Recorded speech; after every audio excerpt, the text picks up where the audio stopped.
Terima kasih Pak MC. Selamat malam. Salam sehat. Salam Pancasila. Oke, kita duduk malam ini di tempat yang baik ini mendiskusikan satu topik yang sangat penting dan urgen menjelang pemilu 2024 tentang peran pemuda dalam pemilu 2024. Nah, kenapa topik ini penting? Nah, ada fakta. Pertama, pemilih terbanyak kita itu 30% lebih itu generasi milenial. Generasi milenial itu orang yang lahir mulai dari tahun 1980 sampai 1990. Lalu ada generasi Z. Generasi Z itu lahir dari 95-an ke atas sampai tahun 2000-an. Jumlah mereka 22,85%. Itu artinya kalau kita mendefinisikan orang muda itu mulai dari 18 tahun atau 19 tahun, anggaplah karena wajib pilih ya, sampai umur 30 atau 40 tahun, pemilih kita 50% lebih itu generasi muda. Sisanya ada generasi X, lalu baby boomer. Generasi X itu ya di bawah 80 lah, sampai baby boomer itu 60-an.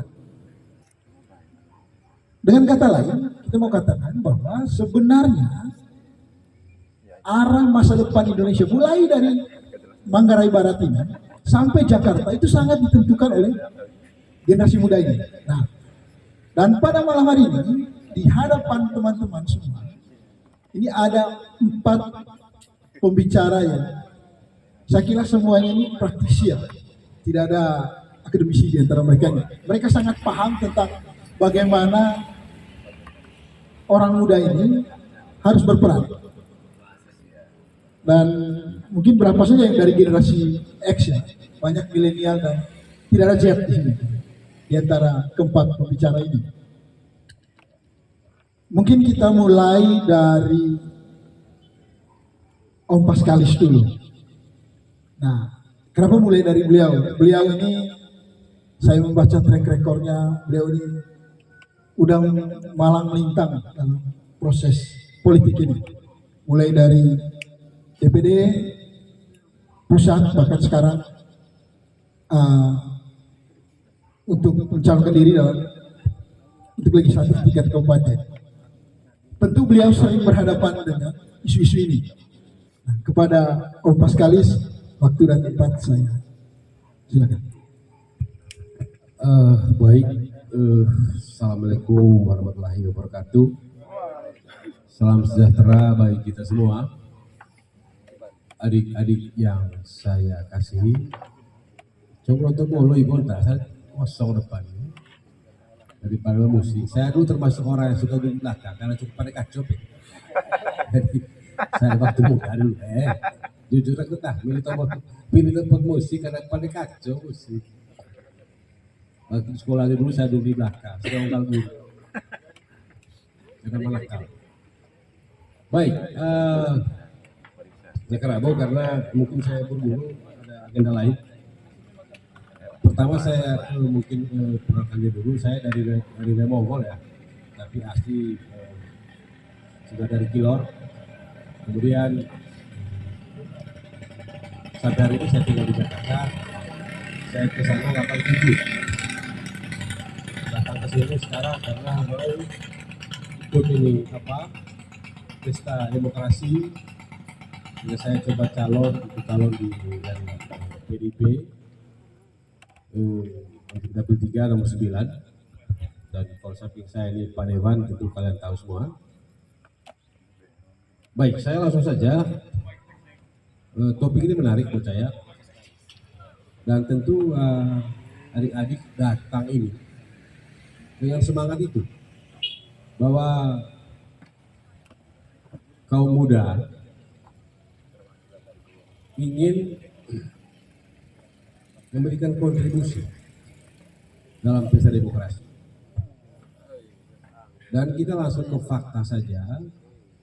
adik-adik mungkin pernah mendengar atau juga sebagai pelaku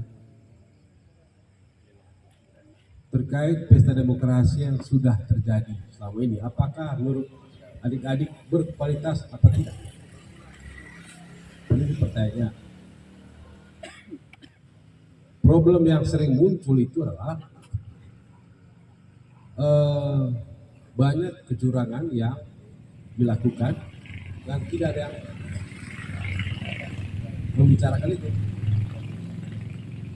Saya harap dengan kita diskusi malam ini untuk punya semangat yang sama, mari kita mempunyai semangat untuk menegakkan aturan.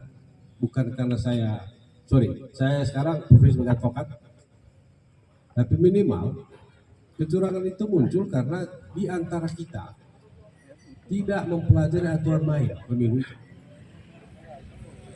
Kalau kita semua mempelajari aturan mainnya, sehingga enggak, memang menurut saya atau menurut saya tahu, lalu sampai kapan?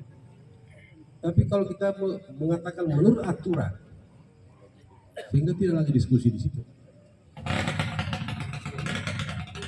Yang sering muncul itu adalah ada satu fenomena yang saya dapat dari masyarakat ini, seolah-olah saya punya teman-teman, terutama karena sampingnya nggak saya, ini keluarga kami tadi. Bagaimana orang membahasakan bahwa bagaimana kekuatan money politik itu?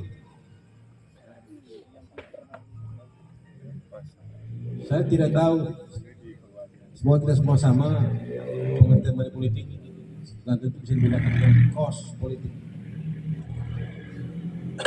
Yang saya pahami, orang itu membeli suara karena pakai uang.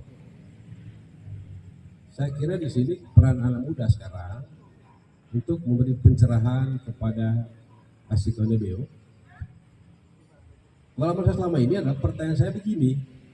Saya tidak tahu di beberapa tempat lain, saya juga tidak bisa menggeneralisir ya. Apakah ketua Nebeo tahu tidak tujuan membeli DPR? Dulu. Coba nanti Asik pulang diskusi, baik itu disimak di DPR. Nah kalau hal dasar itu mereka tidak tahu, ini jadi soal. Terlepas dari asesmen aku punya KE, punya Om yang juga calon, tapi tidak salah kalau itu ditanyakan ke mereka. Beberapa tempat saya datang, saya tanya, dia minta bayar. Sehingga saya mengajak adik-adik saya untuk memberitahu kepada mereka tentang apa tujuan mereka memilih wakilnya. Yang saya bicarakan begini, kalau mereka pahami bahwa mereka butuh orang untuk mewakili kepentingan mereka, butuh orang untuk menyampaikan aspirasi mereka, lalu kenapa orang disuruh terus bayar mereka? Itu beda. Tapi kan yang terjadi hari ini atau yang sebelum-sebelumnya itulah bagaimana dari money politik itu karena terpaksa ada kelompok tertentu yang bermain dengan cara itu karena memang di politik ini sepanjang yang saya tahu segala cara dianggap halal. Kalau kita mau diskusi panjang lagi kembali kepada nanti apa itu politik. Sepanjang saya baca, saya ambil yang definisi singkat saja bahwa politik itulah bagaimana cara menggunakan akal untuk mencapai tujuan.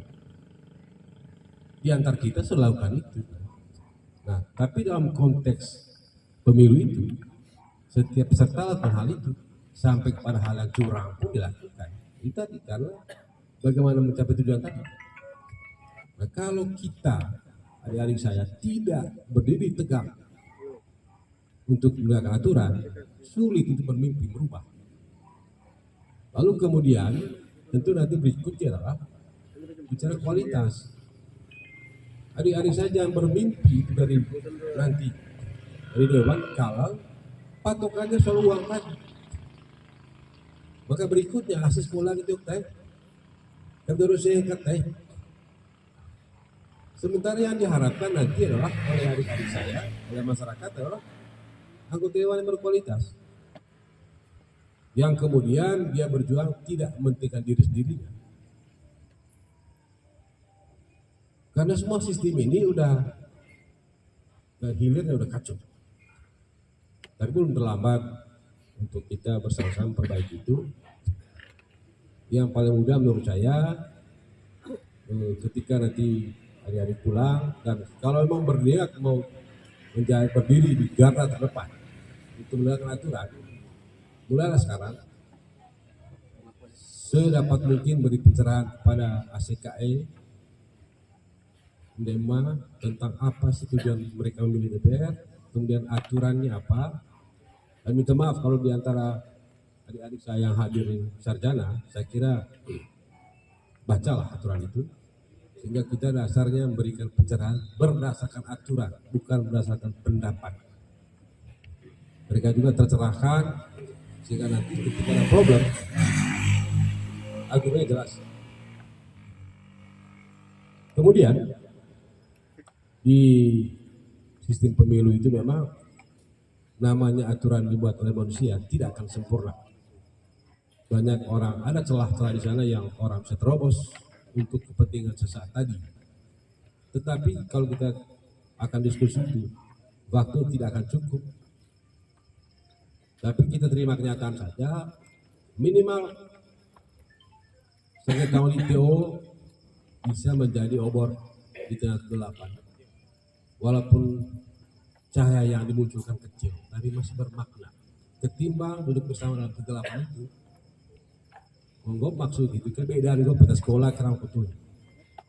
Tapi kalau itu juga tidak bisa, maka apa yang kita mimpikan tidak akan tercapai. Jadi adik, saya percaya bahwa semangat yang tinggi itu akan memaksa semua faktor positif dalam tubuh untuk berbuat baik. Tapi kalau tingkat apatis, tingkat juga melihat, kan sorry, ada satu budaya di negara ini dalam dialog sehari-hari selalu mengatakan masalahnya. Kalau berpikir masalah solusinya tidak, contoh benar kita kalau tahu masalahnya terus solusinya apa? Itu yang ditawarkan kepada ACKDT, Ndema DT, karena mereka harapkan kita untuk memberikan solusinya apa. Contoh tadi bicara, baik, karena saya sudah tegur sama moderator, saya kira poinnya itu saja sampai saya pakai tadi, dan bisa kata-kata saya ada yang kurang berkenan saya tarik kembali, yang baik saya yang didengar. Terima kasih. Oke, terima kasih Pak Paskalis. Karena beliau ini seorang lawyer, makanya wajar kalau beliau selalu menekankan pada aturan. Nah, sekarang kita dengarkan seorang politisi yang udah jadi dewan, udah jadi DPR nih. Gimana nih ceritanya soal apa ya kaum muda ini? Nah, kepada Pak Ino, persilakan, waktunya memang harus dibatasi nih, bukan tidak adil, hanya tadi lupa, moderator lupa tadi. Gitu. Nanti banyak didiskusi. Waktunya 7 menit. Oke, baik, terima kasih yang saya hormati moderator dan MC, Pak, teman-teman panitia, saudara-saudara saya yang menjadi narasumber malam hari ini, teman-teman sekalian yang saya hormati, selamat malam. Salam sejahtera untuk kita sekalian. Wassalamualaikum warahmatullahi wabarakatuh. Baik, waktu diberikan 7 menit. Ini tema menarik, peran pemuda dalam pemilu 2024. Saya dihubungi oleh panitia beberapa hari yang lalu untuk mendiskusikan ini dengan teman-teman muda yang ada di Lembor atau lebih luas Dapil 3. Saya kira hari-hari ini memang penting kita mendiskusikan topik ini atau tema ini karena sebentar lagi pemilu 2024 akan kita laksanakan pada bulan Februari. Pemilu sebagai sebuah kontestasi. Selamat datang Ibu Magdalena, beliau salah satu narasumber. Baik. Silakan. Maka akan berhenti pembicaraan ini di menit ke-8. Ya, di menit ke-8. Silakan. Oke. Sebelum saya lanjutkan, izin saya perkenalkan diri, nama saya Inopeni. Saya anggota DPRD, saat ini menjabat sebagai Ketua Komisi 3 di DPRD Kabupaten Manggarai Barat. Saya terpilih sebagai anggota DPRD pada pemilu 2019. Dan 2019 adalah pemilu pertama yang saya ikuti sebagai seorang kontestan. Jadi 2019 itu adalah untuk pertama kalinya saya menjadi peserta, saya menjadi kontestan dalam pemilu legislatif. Dan puji Tuhan berkat dukungan teman-teman saya terpilih. Terkait dengan tema ini, peran pemuda dalam pemilu 2024. Bagi saya begini, ketika kita bicara tentang pemuda, hari ini saya di mana-mana, Pak Paskalis, Pak Stefan, Pak Frans, dan Ibu, saya hari-hari ini keliling di mana-mana. Salah satu tagline-nya adalah pemilu 2024 untuk masa depan. Ketika kita bicara tentang masa depan, siapa itu masa depan? Bagi saya coba sederhanakan, bicara masa depan hanya tentang dua hal. Bicara tentang waktu, bicara manusia. Masa depan dari sisi waktu adalah 2024, 2029, dan seterusnya. Lalu masa depan dari sisi orang, dari sisi manusia, siapa itu masa depan adalah teman-teman sekalian, anak-anak kami, cucu-cucu kita. Itu adalah masa depan. Karena itu ketika bicara tentang pemilu 2024, bagaimana peran pemuda, bagi saya pemuda itu adalah sekelompok manusia. Dari sisi usia tadi sudah disampaikan oleh Pak Moderator, Pak Iron, yang maksimal sampai dengan usia 40 tahun, itu adalah orang-orang muda. Tapi dari aspek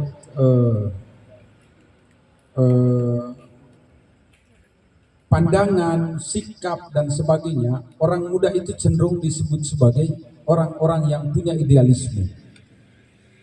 Begitu bicara pemuda, itu berarti kita bicara tentang orang-orang yang punya idealisme. Orang-orang yang punya idealisme adalah orang-orang yang punya mimpi besar terhadap masa depan. Dengan demikian, ketika bicara tentang pemilu 2024, tanggung jawab pemuda itu sangat besar. 2024 menjadi kesempatan orang-orang muda untuk menaruhkan harapan bagaimana masa depan itu bisa diciptakan dengan baik.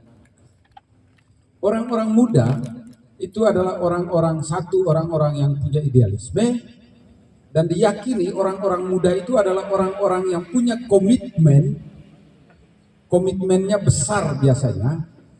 Orang-orang muda itu adalah orang-orang yang tidak mudah dipengaruhi oleh provokasi-provokasi yang sifatnya primordialis.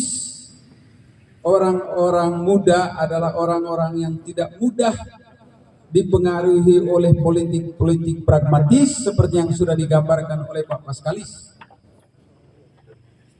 Dan malam hari ini adalah kumpulan orang-orang muda. Saya percaya orang-orang yang malam hari ini berkumpul adalah orang-orang muda yang punya idealisme. Punya idealisme berarti punya cita-cita, punya harapan tentang masa depan yang lebih baik.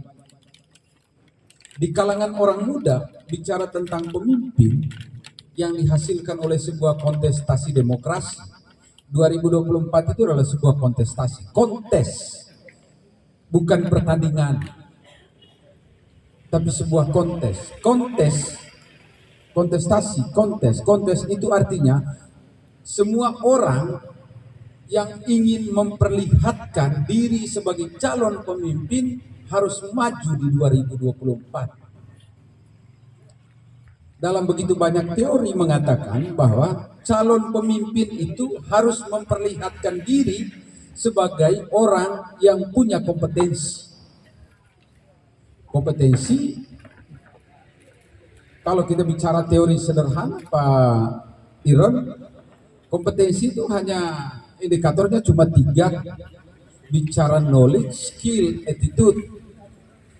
Itu artinya orang muda punya peran yang sangat penting bagaimana dalam kontestasi pemilu 2024 orang mudalah yang punya pengaruh besar untuk memastikan bahwa calon pemimpin baik presiden, baik DPD maupun DPR RI sampai DPRD adalah orang-orang yang dianggap sebagai orang yang punya kompetensi. Kompetensi tadi bicara 3 hal, knowledge, skill, attitude. Emetombo dabile perangna, knowledge, skill, attitude bicara tentang dobain ngance tepande dia babak. Orang-orang muda yang saya anggap tadi adalah orang-orang idealis, biasanya memilih calon pemimpin itu berdasarkan kriteria itu. Kalau dia tahu bahwa ini yang memang punya kompetensi, pasti dia pilih. Yang saya kisah ayah narona yang narona saya bilang tadi bicara uang, beras, apalagi yang lain sebagai materi, pasti itu akan terfilter dengan sendirinya dikala di dalam kepala orang muda sudah tahu bahwa pemilu adalah kontestasi tentang kompetensi. Kontestasi tentang kompetensi itu berarti kontestasi tentang siapa-siapa calon pemimpin kita, entah itu presiden, entah itu DPR, yang memiliki 3 syarat tadi. Knowledge-nya bagus, skill-nya baik, dan attitude-nya baik.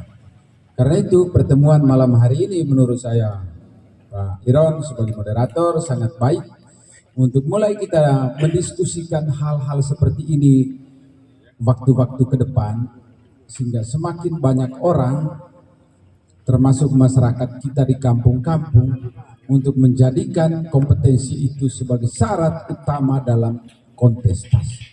Tentang kepada siapa pilihan itu urusan nanti.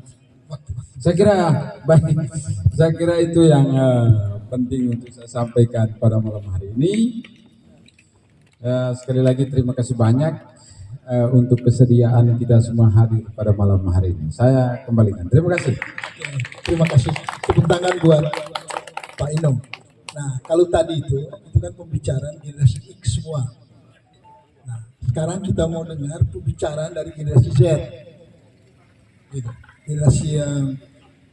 Generasi Z ini akan, generasi milenial ini akan bicara dengan generasi Z. Nah, ada seorang wartawan pernah menulis begini. Anak muda itu belajar dari orang tua, dari penulis tua. Tapi sering penulis tua menipu penulis muda. Jangan-jangan generasi milenial ini mau nyalek karena sering ditipu oleh generasi tua. Saya persilakan ke Pak Frans dulu sebagai generasi milenial yang mau nyalek. Gimana Pak Frans? Baik, selamat malam untuk kita semua. Salam sehat, salam sejahtera, dan salam Pancasila. Nomor 5 ini Pancasila. Baik, terima kasih untuk moderator Kisairon yang asumsinya jauh berlebihan. Ya, 8 menit, 7 menit, Baik. 7 menit, 7 menit. Ya, sebelum saya lanjut, saya ingin perkenalkan diri. Nama saya Francis Krisroden, sarjana pendidikan. Jadi saya salah satu calon dari Partai Nasdem. Tepuk tangan dulu untuk kita semua. Ya, kalau kita lihat kami berapa orang di depan ini, ya saya yang paling muda. Baik, saya diberikan kesempatan oleh panitia untuk membawakan satu materi sesuai dengan waktu yang diberikan kepada saya, itu hanya 7 menit. Saatnya orang muda bicara. Dalam konteks ini tentu bicara ini adalah satu media atau satu alat yang harus kita pakai untuk menyampaikan suatu maksud atau tujuan agar apa yang kita inginkan itu tersampaikan pada tujuannya. Dalam konteks pemilu tentu kita semua dipanggil